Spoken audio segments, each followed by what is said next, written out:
She was just a customer, until she bought the entire mall.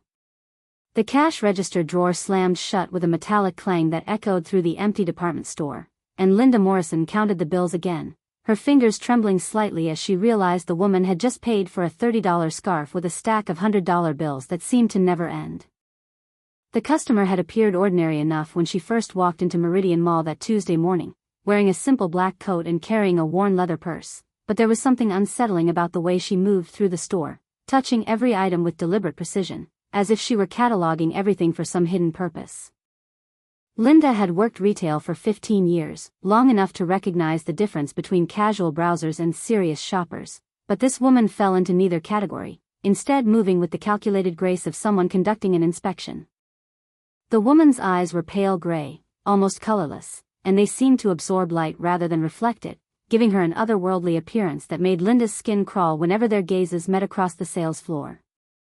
She introduced herself simply as Margaret Chin, offering no small talk or pleasantries, and when Linda asked if she needed help finding anything specific, Margaret smiled in a way that never reached those strange eyes and said she was looking for everything. The words hung in the air like a threat, and Linda found herself backing away from the counter, though she couldn't explain why her instincts were screaming at her to run. Margaret spent the next 3 hours methodically examining every piece of merchandise in the store, from the clearance jewelry near the entrance to the expensive handbags locked behind glass cases, and she purchased items seemingly at random, a designer dress here, a kitchen appliance there, children's toys she claimed were for nieces and nephews who Linda somehow doubted existed. The woman paid cash for everything, pulling crisp bills from her purse as if it contained an endless supply, and Linda began to wonder if she was witnessing some kind of money laundering operation, though Margaret's behavior seemed too strange and deliberate for simple criminal activity. The turning point came when Margaret approached Linda's counter with a clipboard and a checkbook, her pale eyes now focused with laser intensity as she asked to speak with the store manager about purchasing the entire inventory.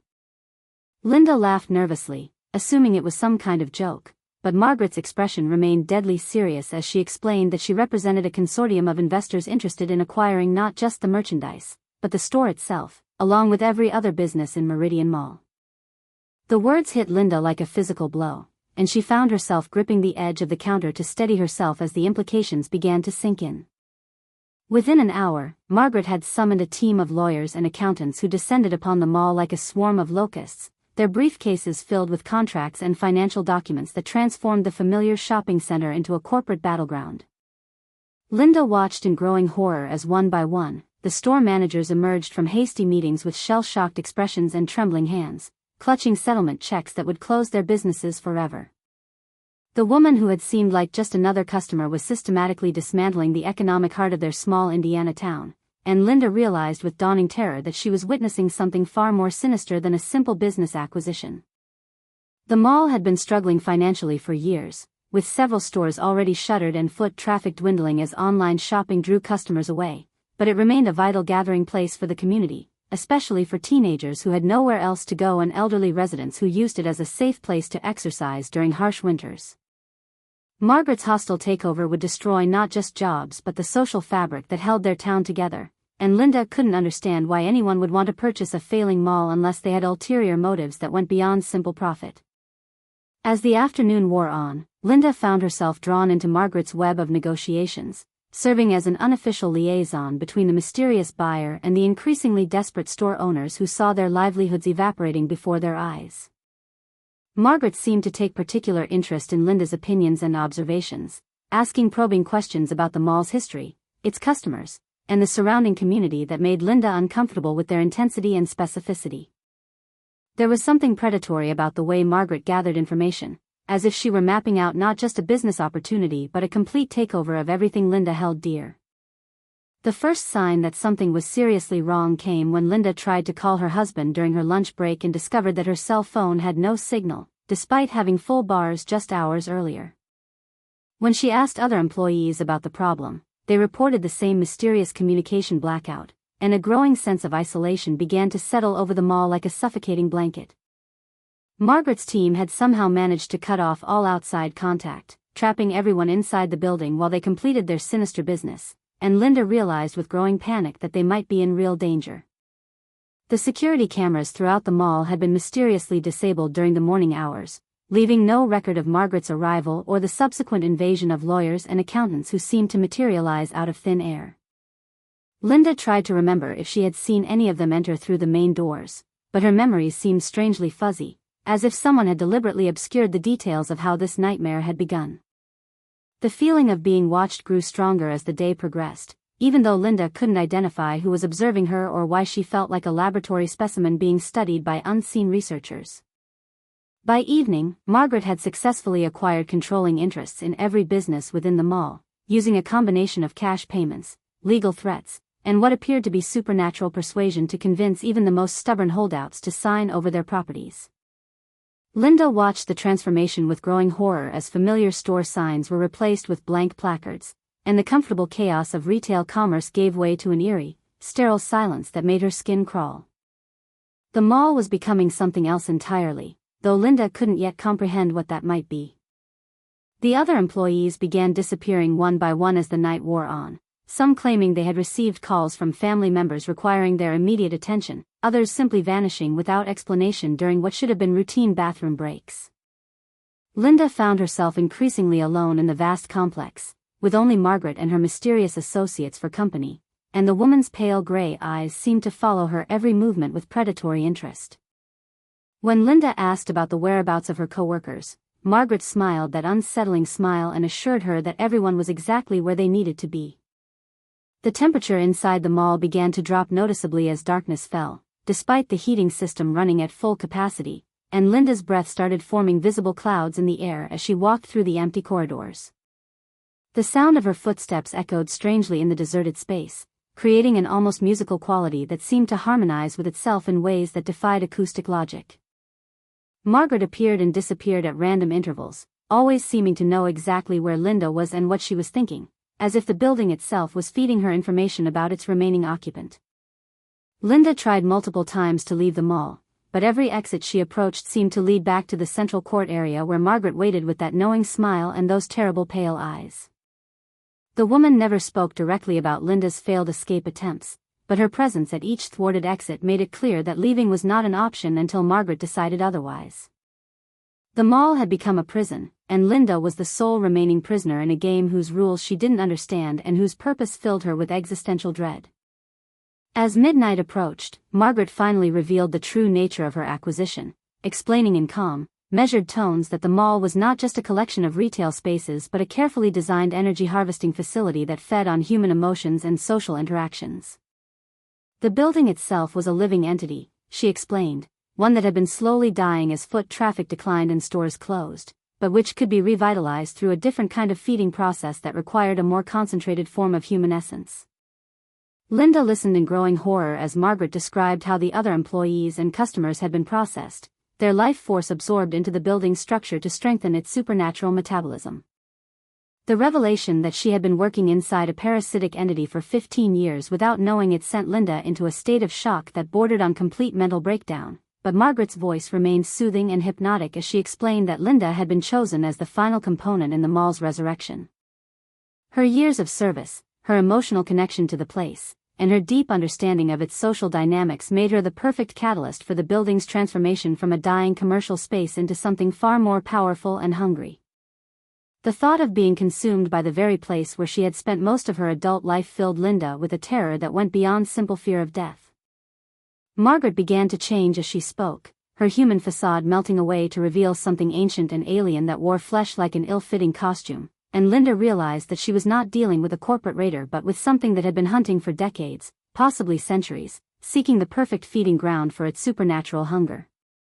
The mall had been selected years ago, cultivated and prepared through carefully orchestrated economic decline that would make it vulnerable to acquisition by entities that existed outside normal human understanding. Linda's role had always been that of an unwitting caretaker, maintaining the building's connection to human life until the time came for harvest.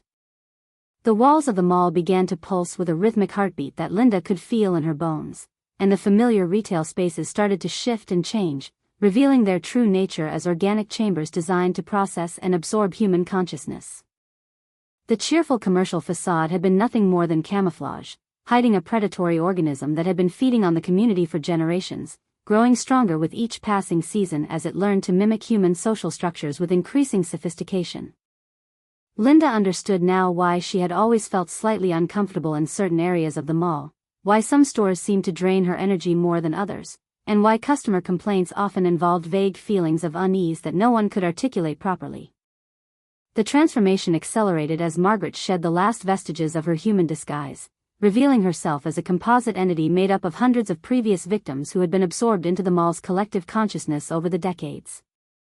Linda recognized faces from missing person reports that had puzzled local police for years, people who had simply vanished without a trace after visiting the mall, their disappearances attributed to voluntary departures or criminal activity that was never solved.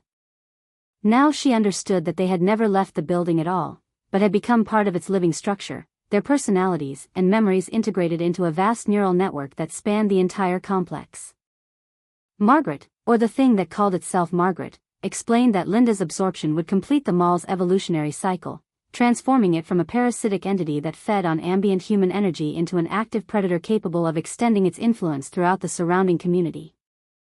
The building would become the center of a web of supernatural control that could manipulate local economics, politics, and social structures to create optimal feeding conditions for entities like itself. Linda would serve as the human interface for this expanded operation, her consciousness preserved and utilized as a bridge between the alien intelligence and the human community it planned to exploit. The prospect of eternal servitude as part of a supernatural predator filled Linda with a rage that burned away her fear, and she found herself fighting back against Margaret's hypnotic influence with a strength she never knew she possessed. Years of customer service experience had taught her to maintain her composure under extreme stress, and she channeled that professional calm into a fierce determination to resist the entity's attempts to absorb her consciousness. The battle was fought on multiple levels simultaneously, with Linda's human will pitted against an intelligence that had consumed hundreds of victims over several decades. The mall itself seemed to convulse as Linda's resistance interfered with the absorption process, and she realized that her refusal to submit was causing some kind of systemic disruption in the entity's carefully orchestrated transformation. The building's supernatural metabolism depended on voluntary surrender from its final victim, and Linda's continued defiance was preventing the completion of its evolutionary cycle. She began to understand that she held more power in this situation than Margaret had led her to believe, and that her cooperation was not just desired but absolutely essential for the entity's survival. Drawing on every ounce of stubbornness and determination that had carried her through 15 years of difficult customers and thankless retail work, Linda began to turn the tables on her would-be consumer, using her intimate knowledge of the mall's layout and systems to disrupt the entity's control over its own structure. She triggered fire alarms, activated sprinkler systems, and overloaded electrical circuits, creating chaos that interfered with the supernatural processes that were attempting to digest her consciousness. The building fought back with increasing desperation, but Linda's human unpredictability proved to be more than a match for its ancient but rigid programming. The confrontation reached its climax when Linda managed to access the mall's central maintenance area, where she discovered the true heart of the entity, a pulsing organic mass that had grown throughout the building's infrastructure over the course of decades. The thing was beautiful in its alien complexity, like a vast neural network made of living crystal and flowing energy, but Linda felt no hesitation as she began systematically destroying the power systems that kept it alive. Her years of retail experience had taught her that even the most impressive displays were ultimately dependent on basic infrastructure, and she applied that knowledge with ruthless efficiency. Margaret's composite form began to dissolve as Linda's sabotage took effect, and the absorbed victims trapped within the entity's structure started to separate back into individual consciousnesses for the first time in years or decades. The mall filled with the sounds of confused voices as hundreds of people who had been presumed dead or missing began to remember who they had been before their absorption. Linda realized that her resistance had not only saved herself but had freed every person the entity had consumed during its long residence in their community. The building itself began to collapse as its supernatural support systems failed, but Linda felt no fear as she watched the familiar retail spaces crumble around her, because she understood that she was witnessing the death of something that had never belonged in their world. The mall had been a cancer on their community, slowly draining its vitality while masquerading as a center of commerce and social activity, and its destruction would allow genuine healing to begin. She had spent 15 years unknowingly serving a predator, but in the end, she had found the strength to become its destroyer. As dawn broke over the ruins of Meridian Mall, Linda found herself standing in the parking lot surrounded by dozens of confused but grateful people who had been freed from supernatural imprisonment. The building had collapsed completely, leaving only a pile of rubble that showed no trace of the organic horror that had once lived within its walls. Local authorities would eventually attribute the destruction to a gas leak explosion, never suspecting that their community had been saved from something far more dangerous than any conventional disaster. Linda never returned to retail work after that night, instead using her experience to help other communities identify and resist similar supernatural threats that masqueraded as ordinary business operations. She had learned that the world contained predators that wore familiar faces and hid behind comfortable facades, but she had also discovered that human determination and knowledge could triumph over even the most ancient evils. The woman who had started the day as just another retail employee had ended it as the savior of her entire community, and she carried that knowledge with quiet pride for the rest of her life.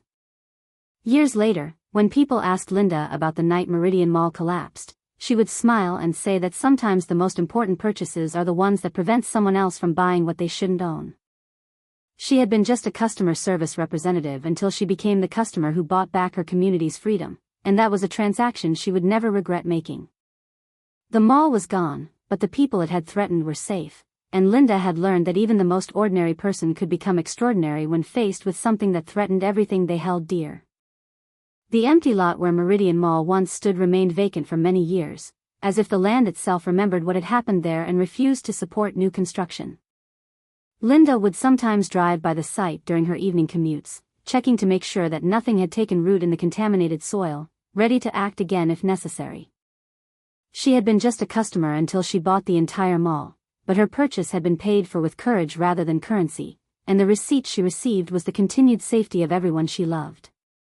In the end, Linda's story became a legend whispered among retail workers throughout the region, a reminder that even the most mundane jobs could harbor extraordinary dangers and that ordinary people possessed the power to confront supernatural threats when they found the courage to act.